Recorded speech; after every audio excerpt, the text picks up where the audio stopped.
There are some bands that, in spite of making incredible albums after the fact, we're stuck with this label of having only one good album and it being their debut. The Strokes, The Killers, Interpol, Yeezu, and a handful or plethora of others from the 2000s are the victim of this, in spite of having a pretty passionate fan base. This, to many, is the story of Reading's Bloc Party, who electrified the back half of that decade with their blending of post-punk revivalism and dance punk with an emotionally tinged indie twist. Hell, I've also been pretty open about considering their incredible debut Silent Alarm as one of the best albums ever. It's a raw, kinetic album that fueled my 20s. I'm also quick to come to the defense of most of their discography, though. The glossing up of their sound on Weekend in the City still creates an engaging sophomore outing. Their final outing with their original lineup 4 might have been redacted, but those sessions still churned out some bangers that showcased the real talents within their ranks that might have been overlooked on Intimacy. Hell, I'd even argue their latest outing, Alpha Games, is the bounce back they needed to re-illustrate for the doubters that in spite of making their worst album following the departure of Gordon Mokes and Matt Tong, they shouldn't be counted out. In fact, I'd argue it's their 4th best album. Why? Let's break that down. While the subversion within Hims' lyrics that just felt a bit too on the nose given Kaylee's past solo outings, the beauty of Alpha Games sees the group channeling an era that I've always enjoyed, but given my rankings with this, definitely think it surpasses it. Intimacy saw the group toying with a swagger and a writing style that they would run with in the best of ways on subsequent releases. It was very apropos for the cover art at the time, absolutely, but in the case of Alpha Games, it feels more like an overt influence this time around. My buddy Mark said it best when he said, "Essentially makes one for the Intimacy heads. There are dozens of us." And I will say the pivot into that influence does justice to the band that reaffirms their strengths as a unit.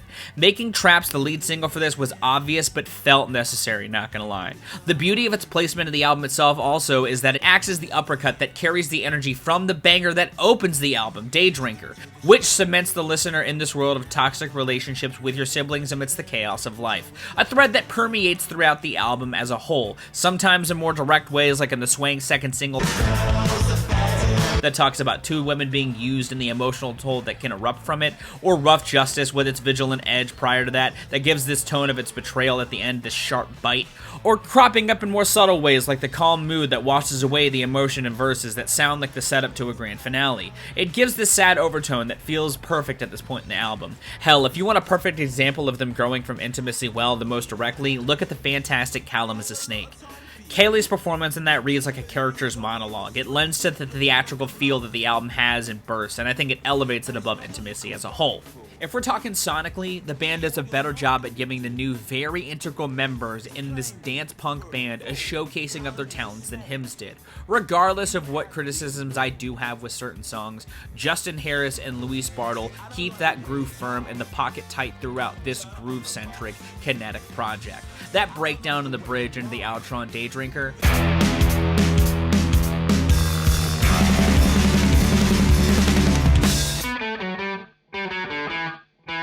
immaculate, and it blends perfectly into the aforementioned electrifying traps.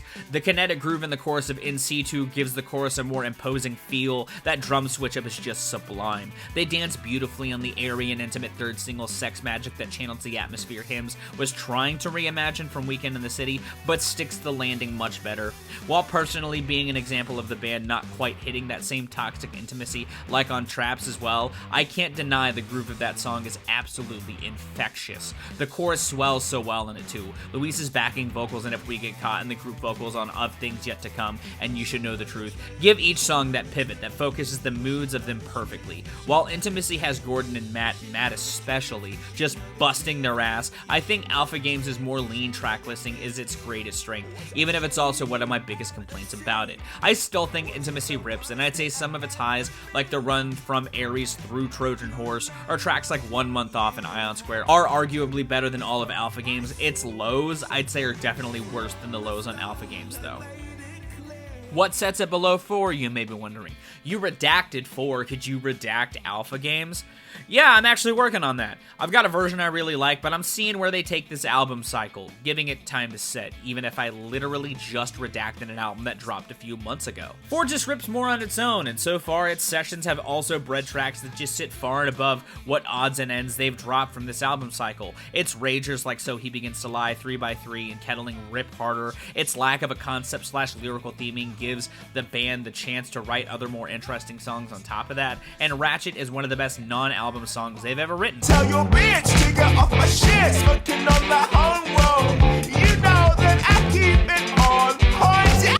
Even if there's still phantom dropping odds and ends, it's an album that keeps on giving. It's like a pocket dimension of Bloc Party at some point at their most creatively driven, while knowing how to write bangers you'd expect from them. Retroactively, a great send-off to an iconic era of this band. Alpha Games is still really great though. I said it in my Discography review initially. Even if I didn't like hymns, I wasn't counting them out. Bloc Party are great. This album was great. If I were to make one glaring comparison between it and 4, I'd say some of Alpha Game's highs are sometimes too damn brief, and that's something I'll be talking more about in the aforementioned Redacted in the future though. I still retroactively put it on my top 50 of last year in spite of all this too. Sorry not sorry wet leg, I just can't put this album down. And that, in so many words, is why I'd consider Alpha Games to be Bloc Party's 4th best outing under, ironically enough, 4. And if you like this particular recontextualization or update to a Discography review, give it a like. If you want to see more, consider subscribing. I drop 2 to 4 vids a week, depending on what I've got going on. Thank you again so very much for watching. I'm going to go. I've been Viral Rack. You guys have good days, lives, and situations, and I'll see you another day.